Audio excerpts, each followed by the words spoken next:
Pleased to welcome you to part two of the Donahue two-part program featuring Minister Louis Farrakhan, who at the end of our last program left an awful lot of unhappy people in our audience, not necessarily unhappy at anything he said, but unhappy because they had no time at all to say anything.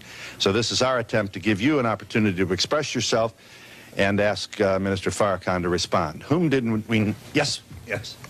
I would just like to say that I am terrified that even you, someone who's obviously educated, has given up hope completely. Like when you call upon us, you say white folk, you say black people, Jewish people. Why can't we come together? We obviously can come together. We just have to. We just have to find a way to do it.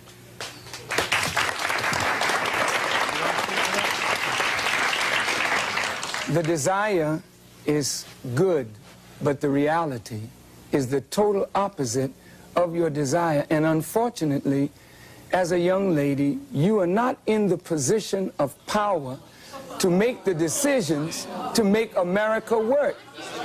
May I, you know, as an audience of intelligent people, I would like to just take a moment to say to you that I really don't think you fully understand what has happened to these people that you look at as second-class or inferior citizens in this nation.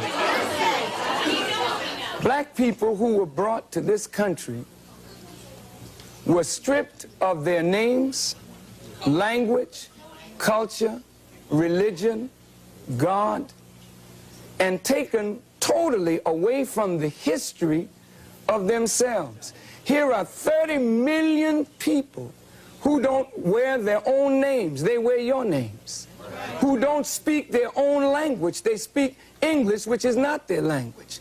They never were allowed their own cultural expression of Africa.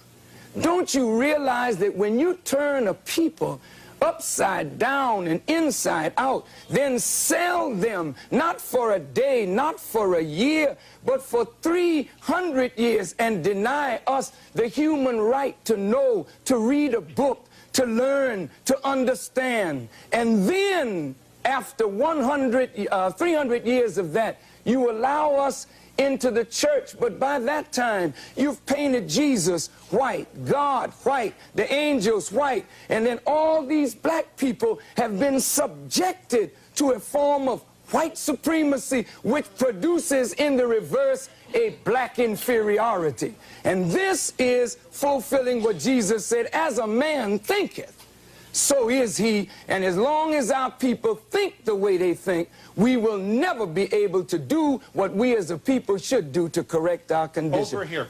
But I would like to say what scares us is I think we hear violence.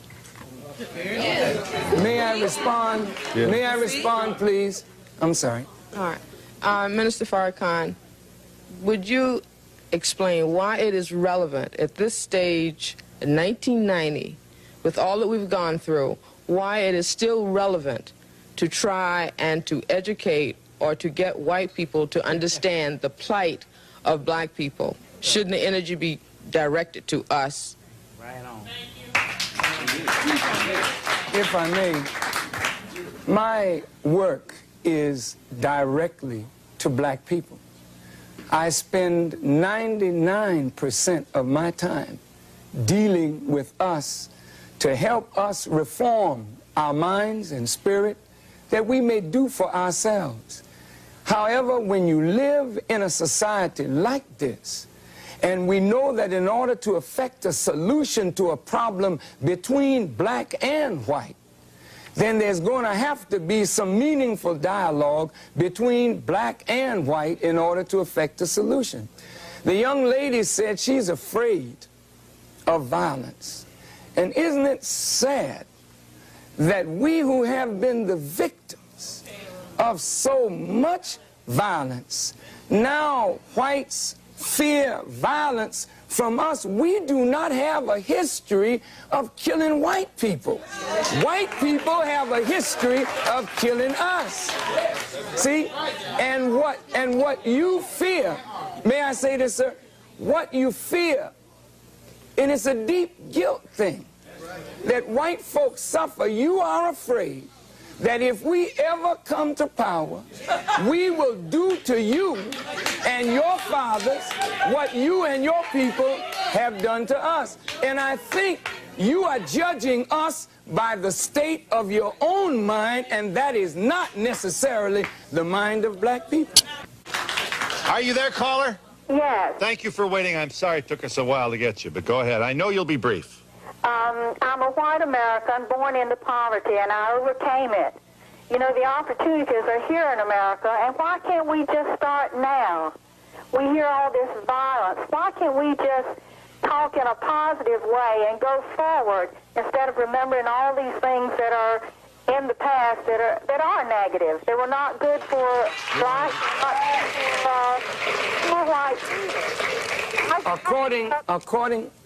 Yes, Minister Farrakhan commenting.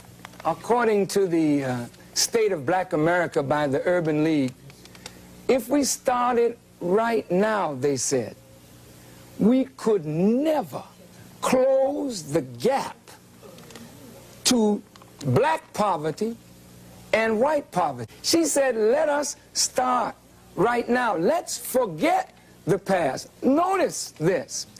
When Jewish people remember the Holocaust and want the world to remember the Holocaust. Wait. Why do you want the world to remember? Because if the world does not remember, it is likely to repeat itself. And Jewish persons who suffered from the Holocaust want the world to remember this because the world turned its back while Jews were put in ovens. I, as a black person, want my people to remember what we have suffered and what we continue to suffer so that we will say like the Jews, never again. Never again.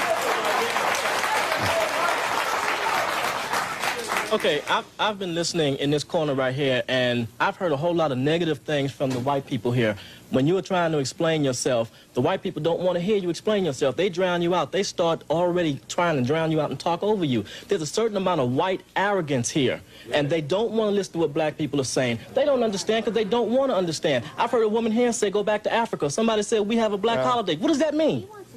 So what does that mean? He didn't. To those arrogant persons, you know, when you tell us, go back, please remember where you came from.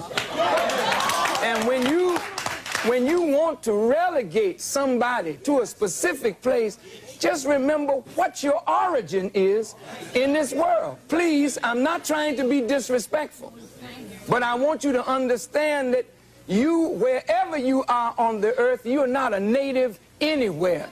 You came there and took it from the native people who are there. So please don't talk about going back, because if others talk to you about that, where would you go?